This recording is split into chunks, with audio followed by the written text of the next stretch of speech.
Hi అండి, అందరూ ఎలా ఉన్నారు? బాగున్నారా? వంకాయ ఫ్రై చేస్తున్నా. ఈరోజు వంకాయ ఫ్రై కోసము నేను నల్ల వంకాయలు ఉన్నాయండి, కొన్నే ఉన్నాయి.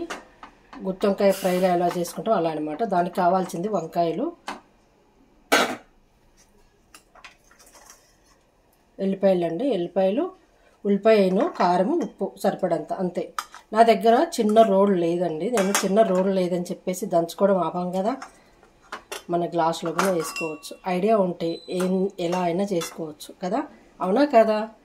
దీంట్లో మనం ఎల్లిపాయ కారం దంచుకుందాం. అదిగో ఏంటి పప్పు చపాతీ కర్ర. ఎల్లిపాయ కారం అది రోల్ లేదు కదని చెప్పేసి మేము దంచుకోలేం, ఆపకుండా ఇలా దీంట్లో దంచుకుందాం. మంచిగా ఎల్లిపాయ కారం ఎక్కువ వేస్తే చాలా బాగుంటుంది. మరి మెత్తగా కాకుండా ఇలా దంచేసుకున్నాం కదా. ఇప్పుడు దీంట్లోనే మనము కారము, ఉప్పు వేసుకుందాం. మన కారం సరిపడంత కారం, ఉప్పు అది వేసుకుందాం. కొద్దిగా జీలకర్ర, కారం బాగా ఎక్కువ ఉంటుందని చెప్పాను కదా, కారం కొంచెము, వంకాయలకు సరిపడంత కారము, ఉప్పు చూసి వేసుకుందాం. మళ్ళీ ఇప్పుడైతే కొద్దిగా వేస్తున్నా. ఇప్పుడు మళ్ళీ ఉప్పు, ఎల్లిపాయలు, జీలకర్ర, కారం కలిసేలాగా దంచుకుందాం. మొత్తం అన్ని కలుపుకొని దంచుకొని అంటే మొత్తం ఎల్లిపాయ కారం ఈ విధంగా తయారైంది కాబట్టి ఇప్పుడు మనం వంకాయలు కట్ చేసుకుందాం. ఎందుకంటే ఇవన్నీ రెడీ చేసుకుని వంకాయలు రెడీ చేసుకుంటే మనకు కారము వంకాయలు నల్లగా కాకుండా ఉంటాయి. ఎంత ఉప్పు నీళ్ళు వెళ్ళేసినా అయితే కొంచెమే కాబట్టి దంచుకొని అవి రెడీ చేసేసుకుందాం.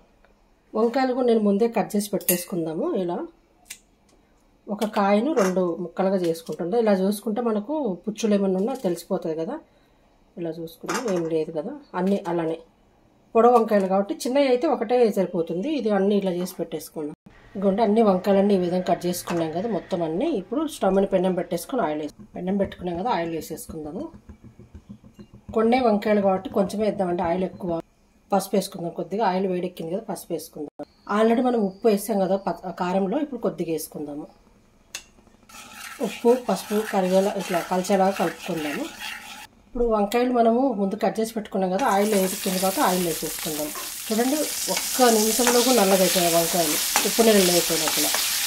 ఇది వంకాయ మనకు 3-4 రోజులున్నా ఖరాబ్ అవుతుంది. ఎందుకంటే నీళ్ళల్లో వేయలేదు కదా, ముక్కలు కట్ చేసి మనం కట్ చేసుకొని పక్క పెట్టాం కదా, చాలా బాగుంటుంది. ఎందుకంటే దీంట్లో ఉల్లిపాయ వేయలేదు మనం. మెయిన్ ఉల్లిపాయ వేస్తే మనకు తొందరగా ఖరాబ్ అవుతుంది కదా, ఉల్లిపాయ వేయలేదు. చక్కగా నూనెలోనే మగ్గుతుంది, చాలా బాగుంటుందండి. ఇందులోకి ఖాళీ వంకాయ ఒకటి కాకుండా పప్పులేకి చాలా బాగుంటుంది. అలా ఒట్టిది కూడా తినొచ్చు. వంకాయలు వేసాం కదా, కొంచెం మగ్గినాయి కాబట్టి ఇప్పుడు సిమ్లో పెట్టేసుకొని మూత పెట్టేసుకుంటే తొందరగా మగ్గిపోతుంది.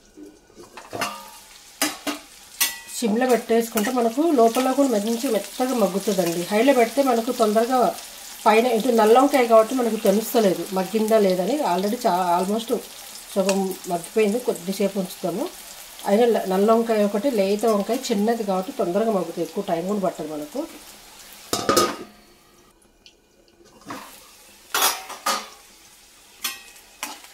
మంచిగా మగ్గిపోయింది కదా, చూడండి.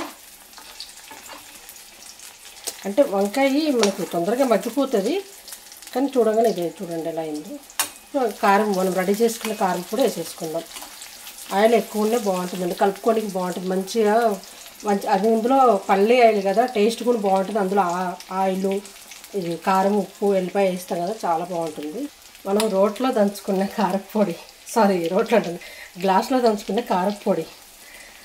అంటే చిన్న రోడ్ లేనప్పుడు ఏం చేస్తామండి, ఒట్టిగా అలా వేసుకోకుండా ఎల్లిపాయలు దంచేస్తే బాగుంటుందని చెప్పేసి ట్రై చేస్తాను. బాగుంది. ఇంతకు అంటే సాంబార్లలోకి ఎల్లిపాయలు, కారంలోకి జీలకర్ర అలాంటివి అయితే నేను అప్పుడప్పుడు దంచుతానండి. కొంచెం ఏమీ లేని వాళ్ళు, ఇలా తెలియని వాళ్ళు ట్రై చేస్తారు కదా అని వాళ్ళ కోసం చూపించాను. నేను ఎప్పటి నుంచి అయితే నేను చిన్న గ్లాసులోనే వాడతానండి, ఎప్పుడు వీళ్ళు అయితే చూపించలేదు.